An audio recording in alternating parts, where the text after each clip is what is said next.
हमारी खुदावंद यीशु की अंजील मुक़द्दस यूहन्ना के मुताबिक उसका दूसरा बाब 13 से 22 आयत तक। और यहूदियों का फसह नज़दीक था और यीशु यरूशलेम को गया और उसने हैकल में बैलों और भेड़ों और कबूतर बेचने वालों को देखा और सराफों को भी जो वहाँ बैठे थे।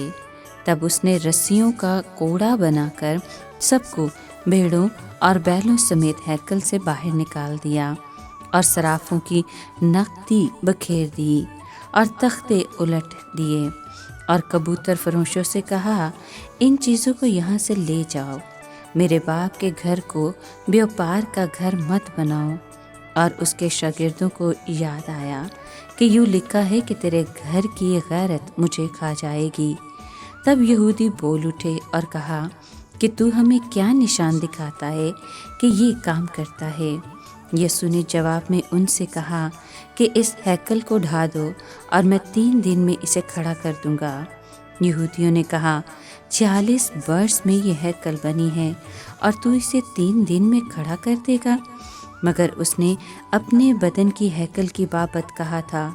इसलिए जब वो मुर्दों में से जी उठा तो उसके शागिर्दों को याद आया कि उसने ये कहा था, और वो नविश्ते पर और यीशु की इस बात पर जो उससे कही थी ईमान लाए। पाक कलाम के पढ़े और सुने जाने पर खुदावंद की बरकत हो, खुदा का शुक्र हो। अजीज दोस्तों, आज के कलाम में हमने सुना कि यीशु ने हैकल में मौजूद लोगों की रियाकाराना इबादत के बाइस उन्हें डांटा, क्योंकि वो खुदा की पुरसकूत हजूरी से ज़्यादा इबादत गुजारों के शोर-ओ-गुल और दौलत की ताकत को तरजीह देते थे। यीशु ने दूर अंदेशी से काम लिया और नाम नेहाद इबादत और उनकी जहालत के बाइस हैकल को तबाह होते हुए देखा। मजहबी रसूम की अदायगी और मुतय्यन हरकत से इंसान को निजात नहीं मिलती, बल्कि खुदा की निजात बख्श सच्चाई से दिलों की तब्दीली ही निजात दिलाती है। खुदा की ये निजात बख्श हजूरी मुजस्सम होकर उनके दरमियान मौजूद थी।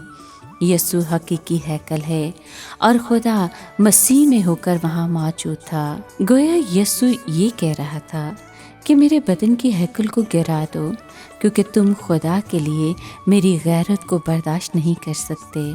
तुम नामुमकिन को मुमकिन बना दोगे और इस हैकल को तबाह कर दोगे, लेकिन मैं इस बदन को 3 दिन में दोबारा खड़ा कर दूंगा। इस तरह यीशु ने नहायत साफ अल्फाज में अपने मुर्दों में से जी उठने का ऐलान किया। वहाँ पर मौजूद लोग हैकल से मुतल्लिक इस तमसील को समझ ना सके। वो संगे मरमर के सतूनों और सुनहरी गुंबदों को देखते थे और वो इस नतीजे पर पहुँचे कि यीशु ने इस हैकल के खिलाफ गलत बात की है, जिसे हेरोदिस बादशाह ने 46 सालों के तवील अरसे में बनवाया था। उन्होंने पत्थरों की बाबत बात की थी, लेकिन मसीह यीशु ने अपने बदन के मुतालिक कहा था। इससे साफ जाहिर होता है कि पुराने अहदनामे के लोग मसीह की बातों को समझ न सके, यहाँ तक कि शागिर्द भी यीशु की मौत और दोबारा जी उठने के बाद ही इसकी गहराइयों तक पहुँच सके। तब उन्हें एहसास हुआ कि किस तरह खुदा के बेटे ने उनके गुनाहों का कफ़ारा अदा किया और फिर मुर्दों में से जी उठा।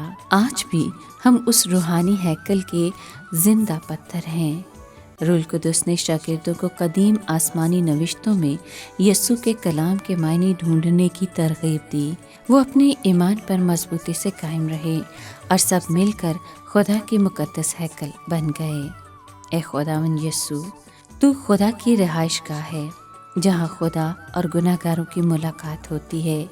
हमारी मदद फरमा ताकि हम तौबा करें, इबादत करते रहें और तेरी मामूरी से मामूर हो जाएं, ताकि हम सब मिलकर रूल कुदस के मंदिर बन जाएं और हर वक्त आसमानी बाप की तमजीद करते रहें।